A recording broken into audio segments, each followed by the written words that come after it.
Bulan Juli tahun 2018, hidup aku semua berubah karena aku didiagnosis terkena penyakit ganas, yaitu penyakit kanker getah bening, stadium akhir. Di usia aku yang masih tergolong muda. Pada waktu itu aku sebenarnya tidak pernah menduga lah hidup aku akan berubah total. Gejala awalnya waktu itu aku ngerasa seperti asam lambung, kayak orang sakit mah. Padahal dari dulu aku nggak pernah yang namanya punya sakit mah. Walaupun makan aku nggak teratur. Aku udah ke 3 dokter, 3 rumah sakit berbeda, dan semua bilang asam lambung. Puncaknya adalah aku waktu pertengahan Juli 2018, aku nggak bisa makan sesuap nasi pun. Awal Juli kalau nggak salah. Awal Juli itu aku nggak bisa makan. Dan akhirnya aku dilarikan ke rumah sakit swasta di Jakarta waktu itu. Aku melakukan banyak pengecekan, dan dokter bilang dugaan sementara adalah kanker pankreas gitu. Akhirnya aku melakukan second option, lalu aku pilih untuk ke Malaysia. Malam-malam sebelum aku pulang ke Indonesia, masih di opname tuh di rumah sakit Malaysia, aku ngerasa mual gitu kan. Mual, mau muntah gitu kan. Terus aku bilang, Mah, mual, tolong dong pijetin, diurut lehernya pakai minyak angin gitu kan. Mamaku pijetkan leher aku. Pas dipijet, Mama bilang, Dika, kok Mama ngerasa ada sebuah benjolan di bawah telinga kiri kamu. Nah ini ada bekas operasinya. Nah ini akhirnya aku pegang, oh iya ternyata ada benjolan yang selama ini tertutup oleh rahang aku gitu loh. Akhirnya langsung lapor dokter, dan dilakukan operasi, dibelek, dibiopsi, dan dokter bilang ternyata aku bukan kanker pankreas tapi kanker getah bening atau kanker limfoma gitu kan. Saat itu juga aku melakukan banyak pengecekan seperti PET CT scan, yaitu untuk mengecek sel kanker sudah menyebar ke titik mana aja. Ternyata aku sudah stadium 4 atau stadium akhir, sel kanker sudah menyebar ke 8 titik di seluruh tubuh aku, dari ujung kepala sampai ujung kaki gitu kan. Berat badan aku turun 15 kilo, rambut aku rontok, botak. Kalau lihat kaca, aku tuh kayak jijik sama diri sendiri, kayak apa ya, kayak alien, kayak bukan manusia gitu loh, kayak mayat hidup gitu loh. Tapi aku nggak bisa apa-apa, aku nggak bisa makan, cuma bisa nangis gitu kan. Nah, akhirnya aku juga baca Alkitab terus-terus di situ, dan di situ aku menemukan banyak cerita mukjizat kesembuhan yang dilakukan oleh Tuhan gitu kan. Di situ aku mikir ya, kalau zaman dulu aja terjadi, berarti zaman sekarang bisa terjadi dong. Karena aku percaya bahwa Alkitab itu bukan novel gitu loh, bukan fiksi gitu loh. Aku percaya bahwa Alkitab itu adalah kisah nyata gitu. Aku harus punya faith, aku harus punya iman gitu loh. Setiap hari aku di setiap situasi aku selalu belajar bahwa oke, pikiran aku harus diisi dengan yang positif. Aku nggak boleh mengeluh. Setiap hari aku pegang badan aku bilang, Andika sudah sembuh loh, bukan pasti sembuh. Andika sudah sembuh, tidak ada satupun sel kanker di dalam tubuh Andika, di dalam nama Yesus. Suatu malam aku sedang tidur, dikala aku mau menyerah dengan efek kemo, jam 1-2 pagi, aku lupa ingat, itu pokoknya udah pada tidur. Di rumah sakit yang jaga itu adalah adik aku paling kecil. Lampu kamar mati, lampu rumah sakit mati. Aku tidur, dan aku terbangun pada kala itu dengan kondisi aku lagi kesakitan gitu kan.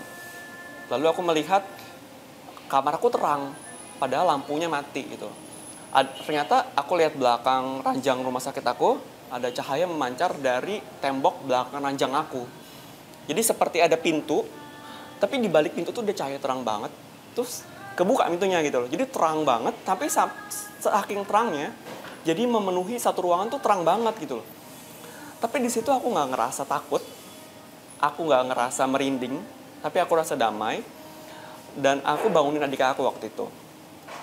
Aku duduk, aku bangunin adik aku. Jarak ranjang dan sofa itu nggak jauh, jadi aku bangunin adik aku, namanya Radi. Di, ini cahaya dari mana ya? Kok aku ngelihat ada cahaya gitu. Adik aku baru bangun tuh, terus dia bilang, hah, cahaya kok? Aku nggak bisa lihat apa-apa gitu loh, gelap banget gitu loh. Muka Koko aja aku nggak bisa lihat gitu kan. Terus aku tanya 2 kali, Di, ini cahaya dari mana ya? Enggak kok, Koko ngelindur kali gitu kan. Aku pada nggak ngelindur, aku kondisinya duduk waktu itu kan. Adik aku balik tidur, tiba-tiba ada seperti kayak dek gitu, ada kayak dek, oh apakah ini ya waktunya aku pulang ke rumah bapak gitu. Apakah ini ya seperti cerita film-film gitu loh yang waktunya dijemput. Tapi hatinya damai, waktu itu aku damai, nggak takut. Akhirnya aku doa, pada saat doa aku nangis jadi-jadinya, aku bilang, Bapak, Tuhan Yesus, kalau memang waktunya aku pulang, silahkan, tugas aku sudah selesai, dan aku seneng banget Engkau yang sendiri yang jemput aku gitu loh. Dulu aku yang takut mati, sekarang aku nggak takut mati gitu, karena aku sudah bersama dengan Engkau gitu. Tapi seperti ada suara Roh Kudus menggema di hati aku bilang, belum saatnya. Kamu akan kusembuhkan, pekerjaan aku akan aku nyatakan dalam hidupmu.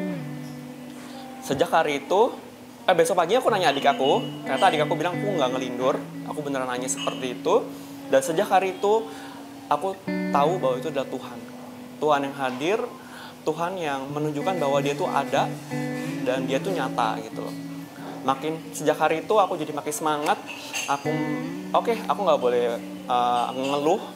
Aku percaya Tuhan yang kasih penyakit, Tuhan yang mengizinkan penyakit ini dan Tuhan yang akan menyembuhkan. Seorang yang didiagnosis kanker stadium akhir, pada saat kemo keempat, setelah kemo keempat, aku melakukan namanya PET CT scan buat melihat apakah sel kanker sudah berkurang atau tidak. Dalam pikiran aku sih, aku cuma berharap bahwa setidaknya berkurang lah ya. Ternyata hanya dalam 4 kali kemoterapi, aku sudah dinyatakan dokter bersih dari sel kanker. Di situ aku tertengang dengan kuasa Tuhan yang begitu nyata. Dokter juga bingung karena aku sudah stadium akhir, namun sudah bersih dalam kemo keempat. Dan aku ingat banget pas Natal, dan aku juga ulang tahunnya 2 hari setelah Natal. Aku bilang sama Tuhan, Tuhan, ini adalah kado terindah dan kado Natal terindah yang pernah aku terima dalam hidupku. Kado itu bukan perihal barang atau apapun. Aku cuma dikasih kesempatan hidup aja. Bagi aku itu udah sesuatu yang luar biasa gitu. Itu sesuatu yang anugerah terbesar dalam hidup aku gitu. Di sini aku cuma mau bilang buat teman-teman yang mungkin sekarang lagi ada masalah, apapun masalahnya, atau mungkin teman-teman mungkin sekarang lagi sakit parah, sakit nggak parah, ataupun mungkin lagi sakit kanker, yang sedang berjuang dengan kanker. Di sini aku cuma mau bilang bahwa teman-teman bisa lihat aku, seseorang yang divonis sakit kanker stadium akhir, yang katanya kemungkinan sembuhnya kecil, tapi aku bisa sembuh hanya dengan 4 kali kemoterapi gitu. Setelah kemoterapi keempat, di sini teman-teman bisa lihat bahwa mukjizat itu ada loh teman-teman. Asal kita meminta kepadanya gitu.